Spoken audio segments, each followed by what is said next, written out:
नमस्कार दोस्तों। सांस उखड़ी धड़कन धड़के सुस्त चाल दोस्त, क्या बताएं तुम्हें अपने हाल। श्याम सखा श्याम जी की ये पंक्तियां मायने रखती हैं, क्योंकि अपना हाल हम क्या बताएं। हमारा हाल सुनने वाला असल में है कौन? क्योंकि इस देश का मीडिया कुछ और बताता है, तो उसको आप देखिए, इस देश का मीडिया क्या बताता है उसको जानना बेहद जरूरी है। तो इस देश का मीडिया जो बताता है वो आप देखिए। इस देश का मीडिया जगह जगह बता रहा है, लेकिन ये नहीं बता रहा है कि किसानों पे लाठी चलेगी। यह नहीं बता रहा है कि युवाओं का जीवन कैसा होगा। यह नहीं बता रहा है कि किसके साथ किस किस तरह से अन्याय हो रहा है। और उसको यह क्षमता भी नहीं है कि वो यह बता सके कि आखिर भारत का हाल क्या है। जी हां, नहीं बता सकेगा, क्योंकि यही तो मोदी ने किया। आप मोदानी के बारे में नहीं बता सकेंगे। राहुल गांधी यदि बोलेंगे किसी भाषण में, जिक्र करेंगे राष्ट्र सेठ अडानी का, तो आप वह नहीं बता सकेंगे, दिखा सकेंगे। विपक्ष का कोई सांसद संसद में अगर अडानी का नाम लेकर कुछ कहेगा तो आप नहीं दिखा सकेंगे। कोई आरोप होगा, नहीं दिखा सकेंगे। इंडिया गठबंधन का कोई नेता अडानी पर आरोप लगाएगा, प्रेस कॉन्फ्रेंस करेगा, तो आप नहीं दिखा सकेंगे। इंडियन एक्सप्रेस या कोई देसी विदेशी अखबार अडानी पर खुलासा करेगा तो भी हम उसे डिलीट करा देंगे।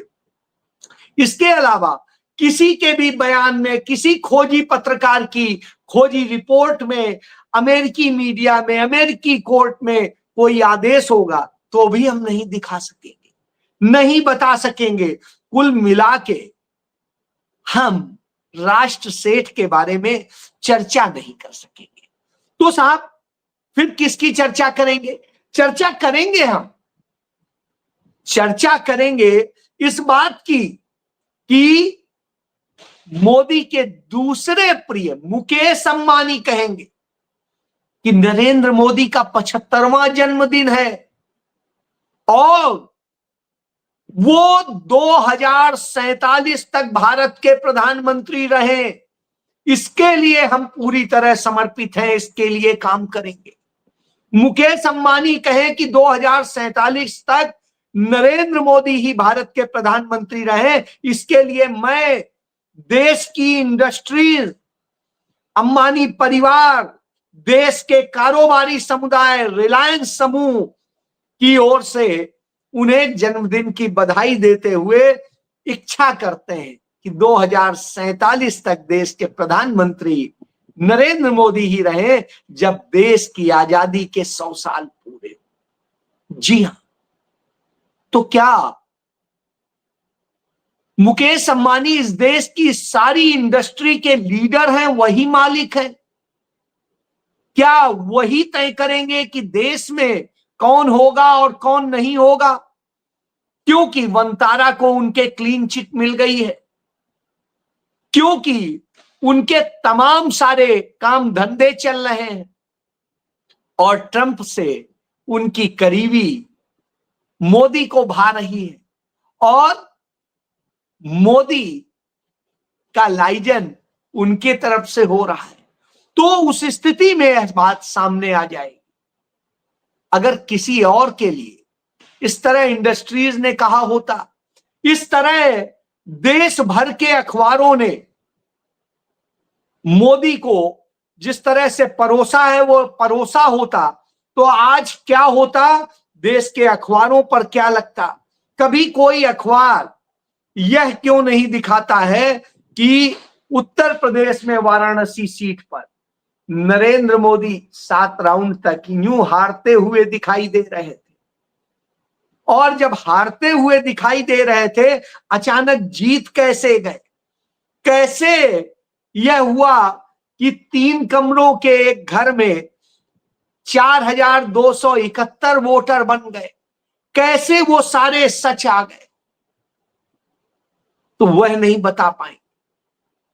तो ऐसी स्थिति में देश के लोग पूछ रहे हैं हम इस दिन को कैसे मनाएं। पाखंडी दिवस मनाएं, धूर्त दिवस मनाएं, मक्कार दिवस मनाएं, दलाल दिवस मनाएं, घूसखोर दिवस मनाएं, जाहिल दिवस मनाएं, गंवार दिवस मनाएं, क्या मनाएं हम? बेरोजगारी दिवस। लेकिन आप कुछ भी मनाएं, ये आपकी मर्जी है। मोदी और उनके भक्त क्या मनाएंगे, यह जानना बेहद जरूरी है। और क्यों जरूरी है?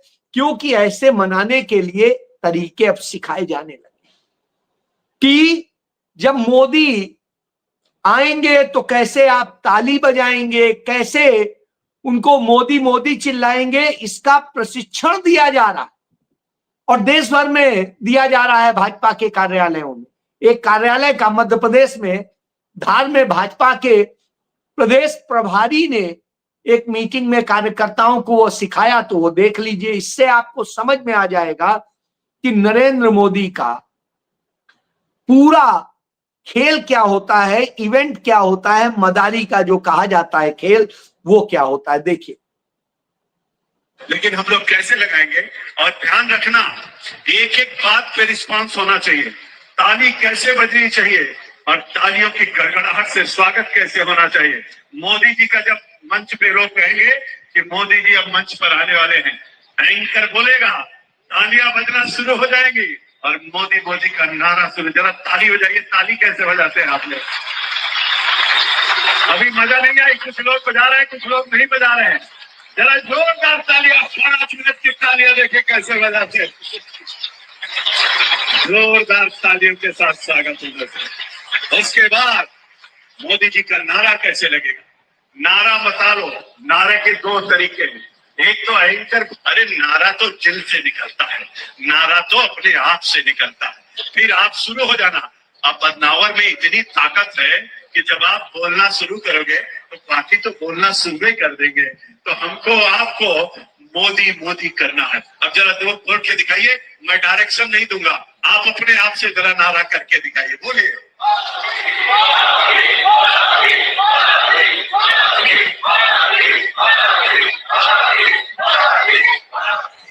अब आप इससे समझ लीजिए भाजपा के लिए यह दिन आ गए कि अब मोदी को कैसे दिखाया जाए कि वही महान है। उनके लिए जनता यूं पागल हो जाती है, मोदी मोदी के नारे लगते हैं। जो बात कही जाती थी कि जब नरेंद्र मोदी विदेश जाते हैं तो मोदी मोदी के नारे लगते हैं, जब वो कहीं बोलने उठते हैं, खड़े होते हैं तो तालियों की गड़गड़ाहट होती है, मोदी मोदी। साहब, वो कुछ कम होने लगा था, तो अब इसका प्रशिक्षण फिर से दिया जाने लगा, प्रशिक्षण दिया जा रहा है।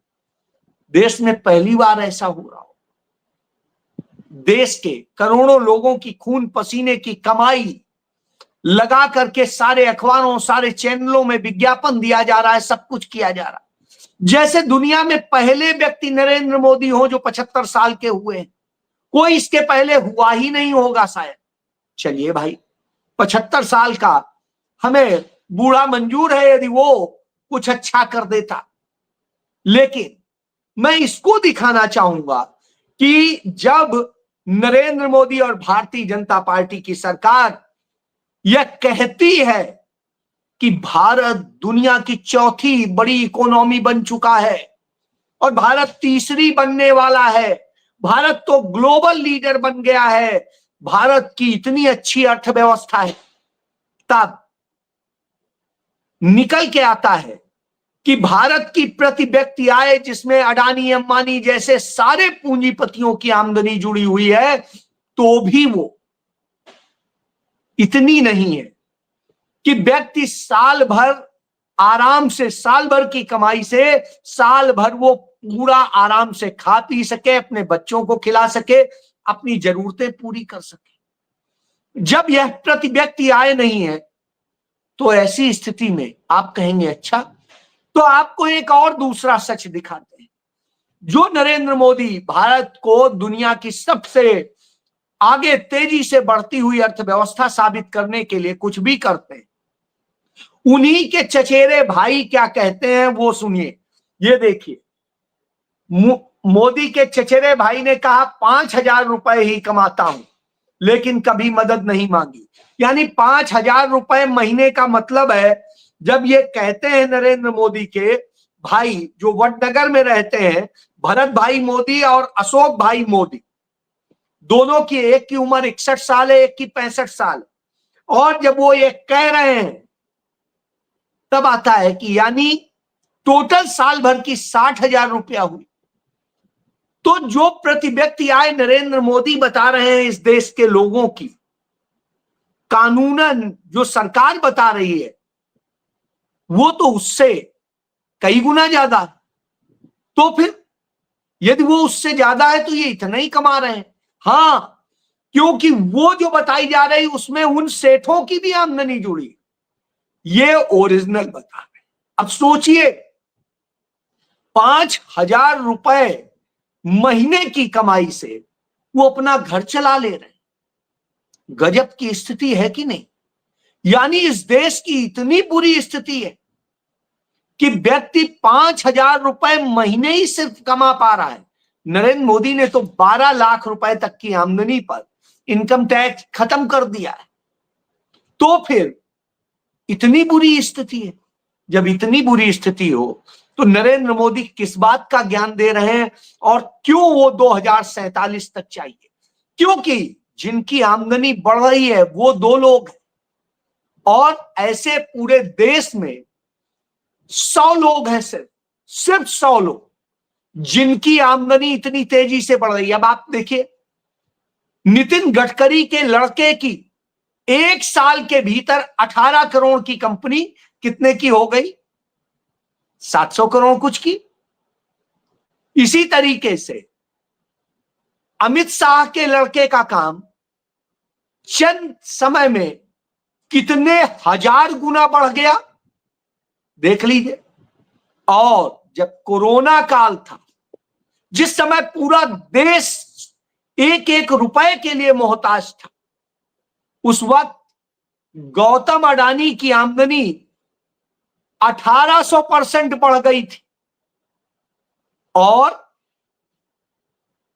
मुकेश अंबानी की करीब 1,500% बढ़ गई थी। अब आप सोचिए, इनकी आमदनी बढ़ती है, इनके लिए 5,000 वैसे ही है जैसे एक फेंक देने जैसा होता है, लेकिन आपके लिए तो यह 2 भारत बनाए हैं। यही बात राहुल गांधी ने बार बार बताई कि नरेंद्र मोदी ने 2 भारत बना दिए हैं, और यह खुलासा खुद नरेंद्र मोदी के चचेरे भाई ने कर दिया।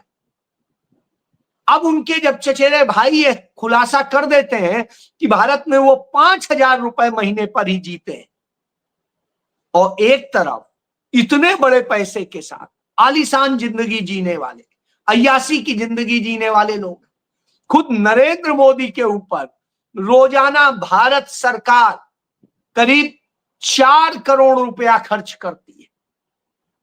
अब 4 करोड़ भारत सरकार खर्च कर देती है रोज।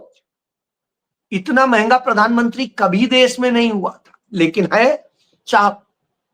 तब नैरेटिव गढ़ा जाता है, मैं तो गरीब घर का, मेरी मां तो बर्तन मांजती थी, पोंछा लगाती थी, ये करती थी, लेकिन नरेंद्र मोदी दुनिया में घूमते थे। उनकी जो फोटो गैलरी आज विज्ञापनों में छपी है, किसी भी अखबार में देख लीजिए, तमाम अखबार में एडवर्टोरियल भी छपे, और एडवर्टोरियल का रेट बहुत हाई होता है। मैं खुद चूंकि तमाम अखबारों का संपादक रहा हूं, प्रधान संपादक रहा हूं, तो मुझे पता है।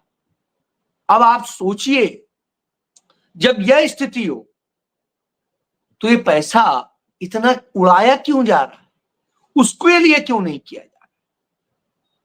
क्योंकि असल में सरकार ही किसी और के लिए काम करती है। इसीलिए देश में बेरोजगारी, महंगाई और दूसरी चीजों का दंश आम जन फेस करता है।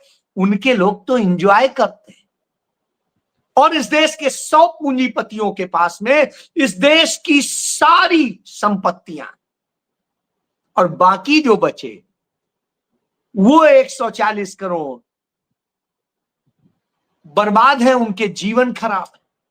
उनकी स्थिति बद से बदतर। और जब यह स्थिति हो तो सोचना पड़ता है कि आखिर क्या हो रहा है। तब नरेंद्र मोदी को नैरेटिव बनाने के लिए अपनी मां की याद आती है, मां की गाली आती है, और न जाने क्या क्या आता है। जब कांग्रेस पार्टी उनकी मां की नसीहत देते हुए की, नरेंद्र मोदी को सपने में नसीहत देते हुए का एआई जनरेटेड वीडियो बनाती है, तो उसको लेके हाई कोर्ट चले जाते हैं। हाई कोर्ट कहता है यह वीडियो हटाइए। बहुत अच्छी बात है, बिल्कुल हटा देना चाहिए। लेकिन क्या राहुल गांधी प्रियंका गांधी की मां नहीं है? उनके लिए एआई जनरेटेड जो वीडियो बनाया गया, जिस तरीके से उसमें गंदी बातें बोली गई, जिस तरीके से गंदे तरीके से उसे पेश किया गया, अश्लील तरीके से, क्या वह वीडियो नहीं हटना चाहिए? क्या वह वीडियो हटाने के लिए आदेश नहीं दिया जाना चाहिए? बिल्कुल दिया जाना चाहिए, लेकिन नहीं दिया गया। तो यह स्थिति है। दिल्ली हाई कोर्ट कहता है कि दिल्ली विश्वविद्यालय को जो काम करना चाहिए वो हमें करना पड़ रहा। क्यों? क्योंकि दिल्ली विश्वविद्यालय तो वो काम कर ही नहीं रहा है, क्योंकि मोदी जी का निर्देश। एबीवीपी के उनके लोग कुछ भी अराजकता बरतें, कुछ भी करें, कुछ भी नहीं होगा। तब वो गाइडलाइन जारी करता है, तमाम बातें कहता है, और जब वो कहता है तो बड़ा अखरता है। यह स्थिति है। इसके पीछे भी वजह है। जमीनों का जो बंदर बांट है उसको लेके भी आपको समझना पड़ेगा। ये खबर है भास्कर ने छापी, आप देखिए। कच्छ में अंबानी अडानी में जंग है। दोनों के पास 5 लाख एकड़ जमीन है और 100 मेगावाट सौर ऊर्जा क्षमता है, जापान की जरूरत जितनी है। अब आप सोचिए, इन्हें 5-5 लाख एकड़ जमीन इन्हें दे दी है नरेंद्र मोदी ने। आपके पास एक घर बनाने के लिए भी शायद जमीन नहीं होगी, शायद और बहुत कुछ नहीं होगा, लेकिन इनके लिए होगा। लेकिन इन पर जब आप बोलेंगे तो आपकी आवाज को दबा दिया जाए, आपको हटा दिया जाए और नैरेटिव बदले जाएंगे। इस समय बिहार का चुनाव चल रहा है। बिहार में पूरी तरीके से तेजस्वी यादव ने जैसे एक मुहिम बनाई है और लगातार जनता के मुद्दों को लेकर जनता के बीच जा रहे हैं और जनता का समर्थन मिल रहा है, तो परेशानी हो रही। राहुल गांधी ने वह प्लॉट तैयार कर दिया, वह उपजाऊ भूमि तैयार कर दी कि तेजस्वी को उसमें बड़ी मदद मिल रही है। जब यह मिल रही हो तो भाजपा को खतरा है। तो चिराग पासवान से बयान दिलवाया जाता है कि राजद कांग्रेस की पिछलग्गू बन गई। तो कोई चिराग पासवान से पूछे, तुमसे बड़ा पिछलग्गू कौन है? तुमने तो खुद को मोदी का हनुमान से लेके न जाने क्या क्या कहा था, तुम ये क्या बता रहे हो? और रही बात, आरजेडी रीजनल पार्टी है, स्वाभाविक सी बात है, एक राष्ट्रीय पार्टी के साथ उसका संग जो है गठबंधन है, तो ऐसे में दोनों के अपने अपने क्षेत्र हैं। एक राज्य में अगुआ है, एक सेंट्रल में अगुआ है, तो इसमें बुराई क्या है? आप अपना बताओ, आप किस स्तर तक गिर जाते हो? तो वह नहीं बताएंगे। अपना यह स्थिति है कि वह काम करते हैं। तो जब ऐसा करते हैं तो समझ में आता है कि आखिर क्या है। तो यह जब स्थितियां हो तब आपको पूरा खेल समझ में आए। अब दिल्ली में हर जगह जनता जवाब दे रही है कि असल में नरेंद्र मोदी का जन्मदिन भारत के लिए एक कलंक बन गया है। जन्मदिन की बधाई होती, कोई समस्या नहीं है, सोशल मीडिया पे दूसरे और प्लेटफॉर्म से बधाई दी जाती। भारत के प्रधानमंत्री को बधाई देने में हमें कोई हर्ज नहीं है। लेकिन समस्या यह है कि भारत के नागरिकों के खून चूस करके जो निकाला गया पैसा है उससे विज्ञापन दिए जा रहे हैं। तमाम पूंजीपतियों को डरा करके विज्ञापन दिए जा रहे हैं और कहलाया जा रहा है कि 2047 तक मोदी जी ही पीएम रहे। तो यानी ये पूंजीपति तय करेंगे कौन पीएम रहेगा कौन नहीं रहेगा, इस देश की जनता तय नहीं करेगी। इसीलिए शायद चुनाव आयोग का क्या इस्तेमाल होता है वह पूरा देश देख रहा है, वोट चोरी का खेल क्या है वह पूरा देश देख। तो चलिए एंजॉय कीजिए मोदी का जन्मदिन और मस्त रहिए। जय